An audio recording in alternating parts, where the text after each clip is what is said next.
మరొక సంచలనానికి తెరదీశారని చెప్పుకోవచ్చు.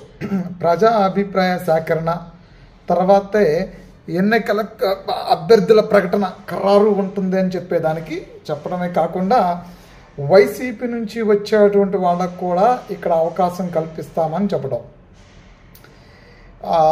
దీన్ని ఎలా చూడాలి అనే దాని మీదే ఇప్పుడు చర్చ, అంటే ఆయన చర్చకి తెరలేపినట్టు తెలుస్తుంది. ఈ అంశాన్ని అసలు ఎలా చూడవచ్చు అంటే ఆయన రాజకీయ అనుభవాన్ని దృష్టిలో పెట్టుకొని చెప్తూ ఉన్నారా, లేదంటే ప్రజాభిప్రాయ సేకరణని దృష్టిలో పెట్టుకుని చెప్తున్నారా అనేది, ఏ అంశాన్ని ఎలా చూడవచ్చు. ఈవెన్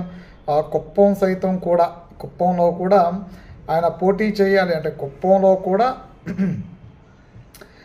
ప్రజాభిప్రాయ సేకరణ మాత్రమే అభ్యర్థి ఖరారు ఉంటుందని చెప్పినారు. అంటే కుప్పంలో ఆయన సొంత నియోజకవర్గం, ఆయన అక్కడి నుంచి పోటీ చేస్తూ ఉంటారు. సో ప్రజాభిప్రాయ సేకరణ పెట్టారు కాబట్టి ప్రజాభిప్రాయ సేకరణలో టీడీపీ పార్టీలో ఉన్నటువంటి ఒక ఇన్ఛార్జి కావచ్చు, లేదంటే కొత్తగా ఏదైనా పేరు ప్రపోజల్లోకి వస్తే అది పరిశీలించి ప్రజాభిప్రాయ సేకరణకి వెళ్తారు. లేదు అంటే కనుక గతంలో కూడా చంద్రబాబు నాయుడు గారు ప్రజాభిప్రాయ సేకరణ చేశారు.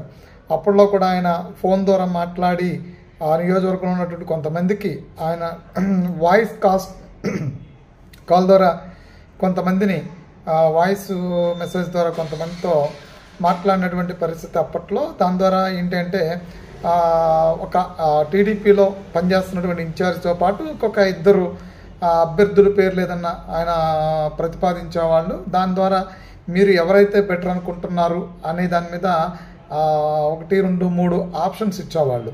సో దానికి మీరు ఏ అభ్యర్థి అయితే బెటర్ అంటే ఆ అభ్యర్థికి నెంబర్ చూసించండి అని చెప్పేవాళ్ళు. సరే, అంతవరకు ఓకే, అది ఓకే. ఇప్పుడు కొత్త పిత్తలాటకం ఏం పెట్టారంటే వైసీపీలో నుంచి వచ్చేసేటువంటి వాళ్ళకు కూడా అవకాశం కల్పిస్తాము, వాళ్ళకు కూడా ప్రజాభిప్రాయ సేకరణలో అని.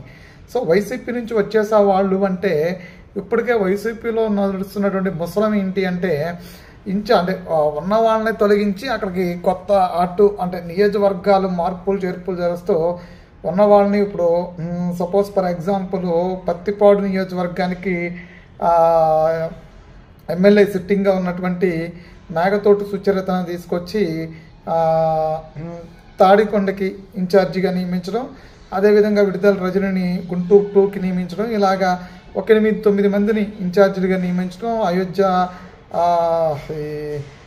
మోపిదేవి వెంకటరమణని సిట్టింగ్ ఉన్న చోట ఇంకొక వ్యక్తిని ఇన్ఛార్జిగా నియమించడం ప్రయత్నం, ఇలాంటి చాలా జరుగుతూ ఉన్నాయి.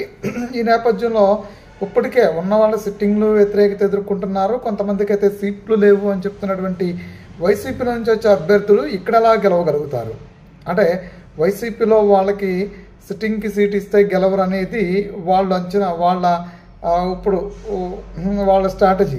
సిట్టింగ్లకు సీట్లు ఇస్తే గెలవరు అనేది వాళ్ళ స్ట్రాటజీ. మరో పక్క నుంచి సిట్టింగుల్లో ఉన్నటువంటి వాళ్ళకు కూడా సీట్లు ఇద్దాం అనుకున్న వాళ్ళకు కూడా నియోజకవర్గాల మార్పులు చేర్పులు జరుగుతున్నటువంటి పరిస్థితి, వేరే నియోజకవర్గాలకు ఇన్ఛార్జీలుగా నియమిస్తున్నటువంటి పరిస్థితి. సో ఈ పరిస్థితుల్లో వైసీపీ నుంచి ఒకవేళ సీట్లు దక్కక వచ్చే వాళ్ళకి టీడీపీ పెద్దపీట వేస్తుందా? ఒకవేళ పెద్దపీట వేస్తే కనుక అభ్యర్థులు అంటే ప్రజాభిప్రాయ సేకరణలో ప్రజలు వాళ్ళని చూసిస్తే కనుక వైసీపీ తొందరపాటు నిర్ణయం తీసుకుందా? ఒకవేళ మెజారిటీ పీపుల్ వైసీపీ నుంచి వచ్చిన వాళ్ళని ఓకే మా నియోజకవర్గంలో ఆయనకి ఇవ్వండి, మేము గెలిపిస్తామని చెప్పేటువంటి వాళ్ళని ఒకవేళ అంటే అప్పుడు వైసీపీ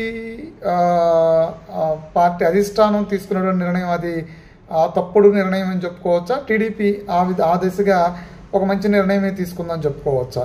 లేదు అంటే కనుక ఒకవేళ వైసీపీ కనుక తొందరపాటు నిర్ణయం తీసుకుని వీళ్ళని చేజార్చుకుంటే కనుక టీడీపీలో వాళ్ళని గెలిపిస్తామంటే కనుక ముఖ్యమంత్రిగా నెక్స్ట్ జగన్మోహన్ రెడ్డి గారు ఉంటారా? వైసీపీ ప్రభుత్వం అధికారంలోకి వస్తుందా? ఎందుకంటే వైసీపీలో వీళ్ళకి ఓట్లేమని చెప్పని ప్రజలు చెప్తున్నారంటే టీడీపీలో ఓటేస్తామంటే ఒకవేళ వైసీపీ ప్రభుత్వాన్ని వ్యతిరేకిస్తున్నట్టే నా ప్రజల్లో.